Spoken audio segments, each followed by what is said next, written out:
Élu président de l'Assemblée nationale de la République démocratique du Congo en 2012, Aubin Binakou s'était fixé des objectifs, entre autres le renforcement de la diplomatie parlementaire. Cet objectif qui s'était assigné a été l'un des éléments moteurs de la stratégie mise en place en vue de porter haut la voix des parlementaires congolais.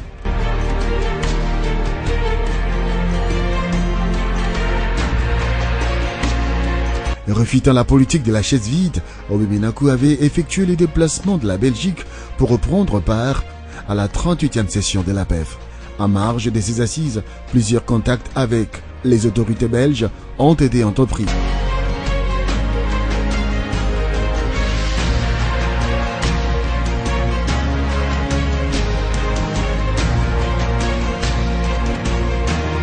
Après Bruxelles, la régionale de la Côte d'Ivoire a été caractérisée par l'élection du président de l'Assemblée nationale de la République démocratique du Congo au poste de premier vice-président de l'Assemblée parlementaire de la francophonie.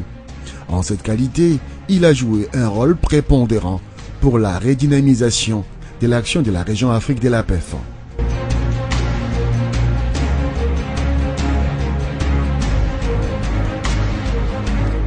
Nous avons échangé sur la nécessité d'asseoir des passerelles efficaces entre les différents parlements africains. Et nous avons été concrets, c'est pourquoi j'en suis satisfait, dans la mesure où, dans un premier temps, l'Assemblée nationale, le Parlement du Royaume de Maroc, enverra quelques députés auprès de l'Assemblée nationale sœur de la République démocratique du Congo, pour que nous puissions partager l'expérience marocaine en matière de procédures législatives, de procédures de contrôle parlementaire et de procédures d'adoption d'un budget.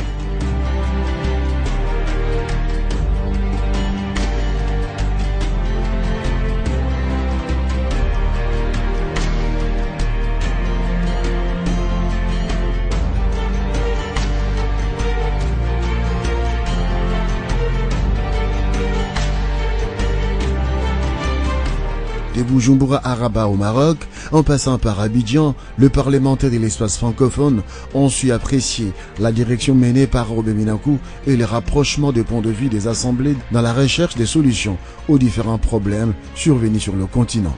Comme vous le savez, au niveau international, un mal de terrorisme, tel une peste, répand la mort et la désolation dans le monde en général et en Afrique en particulier, tuant des milliers de personnes innocentes, tels les 147 étudiants kenyans lâchement assassinés récemment par les Shebabs au campus universitaire de Garissa, enlevant des jeunes filles, détruisant des biens précieux déclarés par l'UNESCO patrimoine commun de l'humanité et déstabilisant les États, dont ceux de l'espace francophone africain.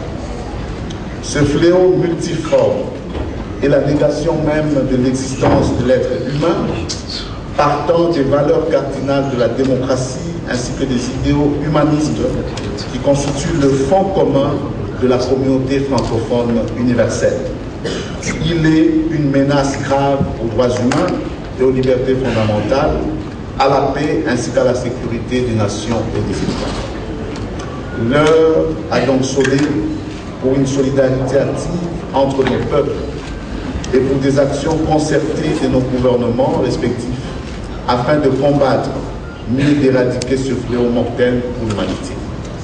Aussi, les parlementaires francophones que nous sommes, devrions-nous féliciter et encourager le Cameroun, le Mali, le Niger et le Tchad, pays de notre espace linguistique, qui ont pris l'initiative salutaire d'agir ensemble contre AQMI et Boko Haram.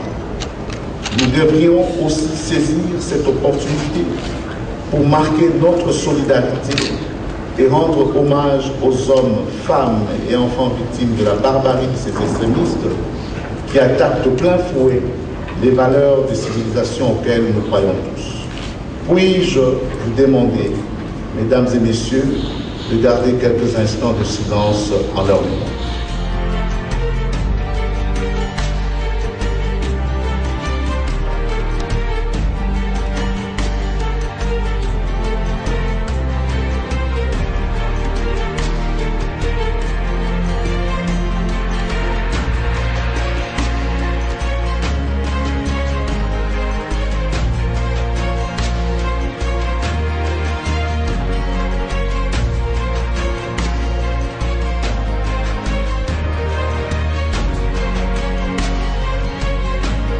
En sa qualité de premier vice-président de l'Assemblée parlementaire de la francophonie, Obé Minaku avait pris une part active aux assises de la 40e session de la PEF à Ottawa, au Canada, en juillet 2014. C'est là, à la tête d'une forte délégation de députés et sénateurs de la majorité présidentielle et de l'opposition. Nous en avons terminé, chers collègues, avec l'examen du rapport d'activité du secrétaire général parlementaire.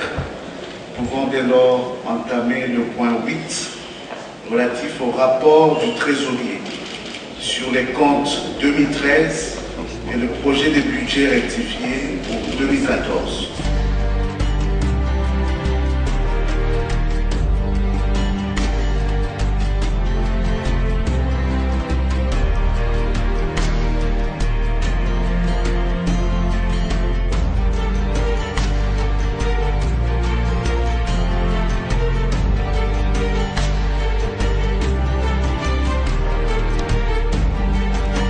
Après Yamoussoukro, le président de l'Assemblée nationale de la République démocratique du Congo a effectué le déplacement de Berne, en Suisse, pour prendre part à la 41e session de la PEF, Assemblée parlementaire de la francophonie.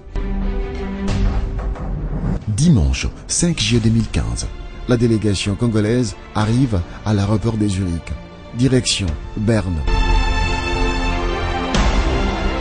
À la capitale fédérale suisse, le président d'assemblée des sections de la PEF ont été conviés à prendre part à une réception organisée à leur honneur par la section suisse de la PEF. Les travaux de la 41e session de l'Assemblée parlementaire de la francophonie ont été précédés par la réunion du bureau devant statuer sur l'adoption de l'ordre du jour de la 41e session. À cela s'ajoute la réunion du réseau des femmes parlementaires qui a tablé sur l'adoption de différentes résolutions en rapport avec le respect de la parité et du genre qui devront être présentées en plénière. Et les 4 commissions de l'Assemblée parlementaire de la francophonie ont procédé à leur tour à un débat houleux sur l'examen des résolutions avant de se mettre d'accord en rapport avec les propositions des recommandations à soumettre à l'approbation de la plénière. Le travail de la lutte contre le VIH, SIDA, tuberculose et paludisme reste encore à faire. Bien qu'on enregistre quelques avancées positives, mais le gros reste encore à faire. Il faut mobiliser beaucoup de moyens, il faut mobiliser de bonnes volontés, il faut mobiliser les organismes internationaux qui financent ces activités-là. Il y a des poches de résistance dues à la discrimination qui est faite contre les personnes cibles. Cette discrimination fait en sorte que ces gens n'approchent pas les milieux qui s'occupent du traitement, de prévention des sida. Alors c'est ça le drame. Il faut décriminaliser les personnes vivant avec le VIH-Sida. Il faut ne pas les révoquer de l'école, du travail. Il faut les garder, il faut tenir compte de leur dignité.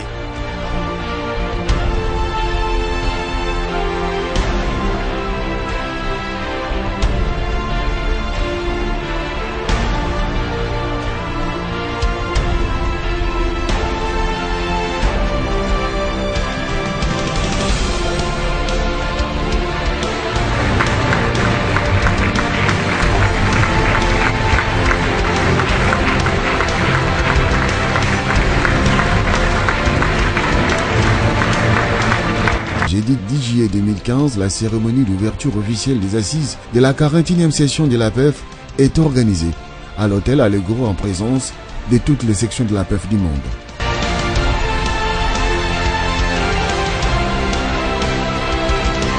L'ouverture de la session de la PEF, l'une des structures de l'OIF qui milite pour le rayonnement de la francophonie dans le monde, a été ponctuée par la présence du secrétaire général de l'Organisation internationale de la francophonie, Michel Jean, qui a tenu un discours sur le rôle que devrait jouer le parlementaire francophone dans le combat que mène le monde contre les défis contemporains, le terrorisme, l'emploi des jeunes et le respect du genre. La francophonie de 2015, c'est d'abord appeler sans cesse, dans tous les forats, à tout mettre en œuvre pour opposer au fléau transnational du terrorisme une coalition transnationale de lutte antiterroriste. Et vous, mesdames et messieurs les parlementaires, vous avez un rôle majeur à jouer au sein de vos parlements respectifs. Mais également pour convaincre les citoyennes et les citoyens que ce fléau n'est pas seulement l'affaire de ceux qui le frappent. Le péril est mondial. Et la francophonie de 2015, c'est aussi vouloir éradiquer le mal à la racine. C'est vouloir agir sur les causes en conjuguant nos efforts au sein de notre espace commun, en faveur de la consolidation de la démocratie, en faveur de l'état de droit et de la sécurité humaine, en faveur de la prévention et le règlement des crises, des mises en danger et des conflits, en faveur d'un appui multiforme aux États en phase de transition et de consolidation de la paix, en faveur du développement humain et économique durable, en faveur de l'éducation, en faveur de la formation, en faveur du dialogue, de l'inclusion et de la cohésion sociale. Et vous le savez comme moi, il y a urgence.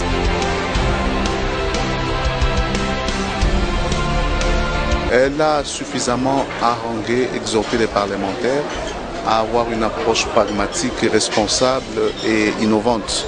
Je crois que c'est ce qu'il nous faut aujourd'hui, bien évidemment en tenant compte du fait que le temps est tel qu'il faut agir et agir. Et donc c'est un discours qui a été vraiment responsable et qui ne peut que intéresser tout parlementaire africain. Nous sommes dans la francophonie, mais il y a des pays qui ont des problèmes épouvantables, comme maintenant en Centrafrique. Il est tout à fait normal qu'il y ait cet élan de solidarité envers des pays qui connaissent des violences ou d'autres troubles.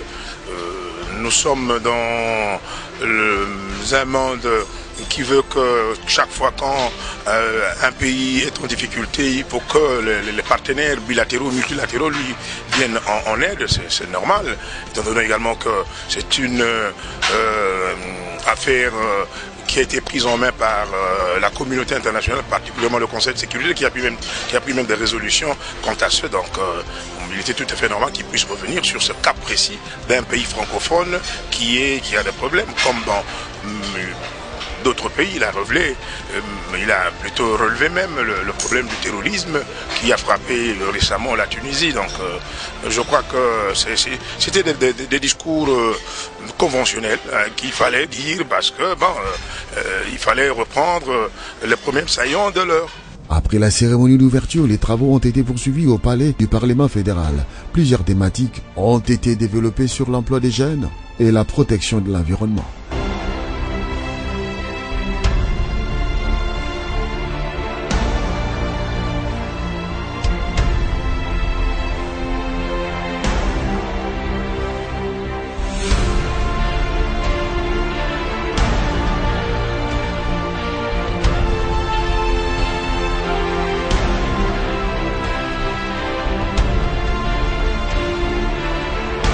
Vendredi 11 juillet, le président sortant de l'APEF, Paul McIntyre, a présidé la plénière marquant la fin de la présidence canadienne de l'APEF, débutée par André Champagne. Mon cher Robert Inakou, je vous invite à prendre le flambeau sur ce dossier. Je vous invite à faire en sorte que désormais et pour toujours, la vie de l'APF soit le fruit du travail de tous les membres de cette merveilleuse assemblée. Enfin, comme dernier acte de ma présidence, il me revient une dernière et bien agréable charge pour vous remettre, cher président Inakou, en notre nom à tous, la distinction la plus élevée de notre ordre de la Pléiade, ordre de la francophonie.